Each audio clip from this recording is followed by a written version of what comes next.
News every 15 minutes, weather every 10, and sports twice an hour. Newstalk KGVO, AM 1290 and 98.3 FM. You're listening to Montana Morning with Peter Christian.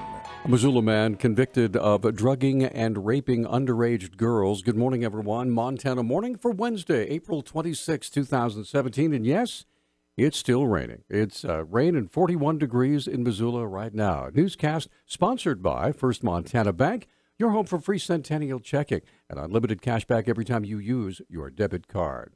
One of our top stories this morning, 48-year-old Eric Nugent bragged to friends and coworkers for years that he had drugged and had sex with underage girls until he was finally arrested last year and convicted on multiple felonies on Monday. Prosecutor Ryan Mickelson with the Missoula County Attorney's Office said the evidence against Nugent was overwhelming. The defendant, Eric Nugent, had essentially been using alcohol and drugs to ply juvenile females for sex and to sexually engage them. There were 9 people that he was perpetrated on either sexually or through just providing them with different drugs, and these included methamphetamine, MDMA, or what's commonly referred to as Molly, LSD, marijuana. So there were several different drugs as well. Nugent faced multiple charges of criminal distribution of dangerous drugs, sexual intercourse without consent, and sexual abuse of children.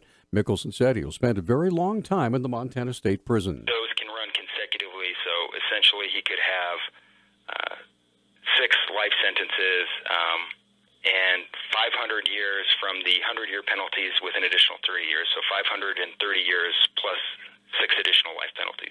Mickelson said Nugent must first go through a psychosexual examination and a pre-sentence investigation before he'll be sentenced in July. A Montana woman plans to plead guilty to second-degree murder for the death of a 13-month-old girl that was under her care. A federal judge yesterday set a May 1st hearing on Janelle Red Dog's motion to change her plea.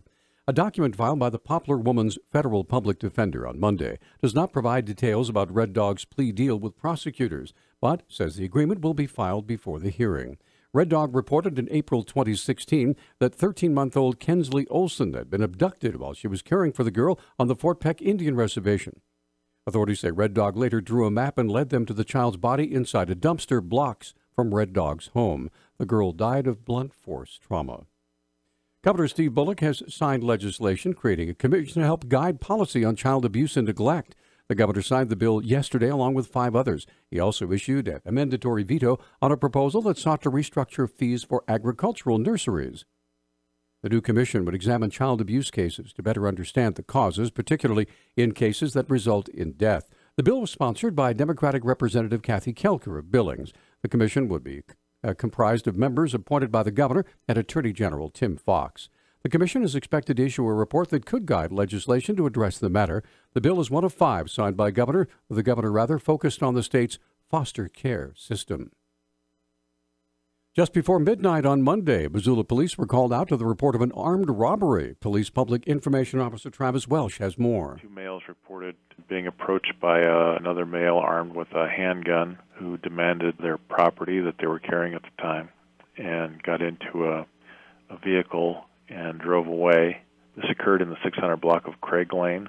The vehicle that he got into was described as a red 4-door sedan. Police searched about 3 hours when a report came in from the county of an arrest of a suspect in a similar car with a gun and a similar description to the alleged robber. Missoula County deputies made a stop on a vehicle near the intersection of South Higgins and 5th Street that matched the description given for the earlier robbery. The driver was identified as 18-year-old Henry Porter.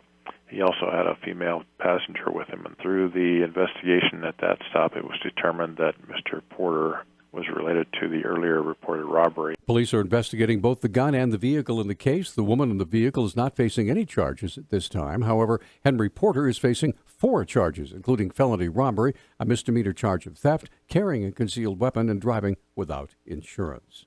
Senator John Tester has introduced legislation to permanently ban new mining in an area of Montana just outside Yellowstone Park. The Montana Democrat says responsible natural resource development is an important part of Montana's economy. But, he said, on the doorstep of Yellowstone is one place that should be protected. Tester's proposal would withdraw federal mineral rights on some 30,000 acres of public land in the Custer-Gallatin National Forest just north of Yellowstone Park. The Obama administration had placed a temporary 2-year ban on mining in that area last year. 2 gold exploration projects are proposed on private land in the same area. Tester's bill would not block projects on private land, but officials have said large-scale mining could be difficult if it's prohibited on adjacent public lands. Last year, the Canadian Softwood Lumber Agreement ended, leading many Montana lumber mills to fear a future filled with an influx of cheaper Canadian lumber. U of M forestry professor Peter Kolb says subsidized Canadian lumber off of Crown lands was tough to compete with. They will lower the prices of the logs that they're selling in order to allow Canadian mills to be more profitable.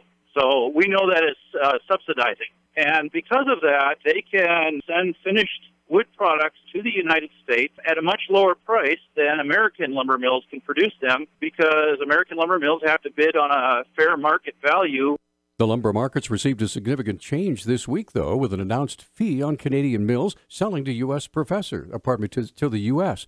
Professor Kolb praised the Trump administration for the move, which came as a surprise to many yesterday. Kudos to the Trump administration for saying, okay, if you won't come to the negotiating table and negotiate with us what is a fair market value for your lumber, we're going to slap a 20% tariff on you. Good for him. The move signals a radical shift in trade negotiations that Trump long promised during his presidential campaign. Many see this as an opening salvo to renegotiating the NAFTA free trade agreement. President Trump is asking for a review of the designation of tens of millions of acres of land as national monuments. He'll sign an executive order today tasking his Interior Secretary with leading that review. The Antiquities Act of 1906 authorizes the president to declare federal lands as monuments and restricts how lands can be used. Interior Secretary Ryan Zinke told reporters about the move at the White House last night. If child care can cost more than tuition at the University of Montana, and a family has 2 or more children that require care, they have a crisis that could last many years. That was the essence of the State of the Young Child seminar at the Hilton Garden Inn yesterday, with speakers from Missoula and across the state discussing the challenges of finding and paying for quality child care. According to Kelly Rosenleaf, Director of Child Care Resources. Child care costs more than tuition at the University of Montana. In Montana, child care averages for a year $9,600, and it's quite a lot less to have a couple semesters at UM per child. So it's quite expensive, more expensive for babies than for kids once they're over 2. Rosenleaf describes the many strategies that working parents have to use to get good child care. Many families use family, friends, and neighbors. Many families use facilities that they don't prefer because the better quality facilities often have a waiting list. The really organized ones make a plan and get on the waiting list and then have a pregnancy. I mean, it's quite difficult. One of the featured presenters was Susie Lalich from Livingston, Human Resources Director at Printing for Less, where employees simply bring their young children to work every day. They go to work downstairs, so they're within yards of their child. They can come up throughout the day, interact, have lunch with them, kiss them goodnight before nap time, play and interact with them on the playground, in turn go back to work and feel very confident that the care their child is receiving upstairs is top-notch. Get more details by visiting the story on our website at newstalkkgvo.com. Our News Talk time, 6:13. News Talk KGVO. Missoula's official weather station. Rain likely today with our high temperatures in the mid-50s. A wintry mix will be possible tonight with our overnight lows in the mid-30s. Cooler on Thursday with highs in the 40s and rain and snow showers continuing. I'm meteorologist Brooke Foster for Missoula's KECI 13.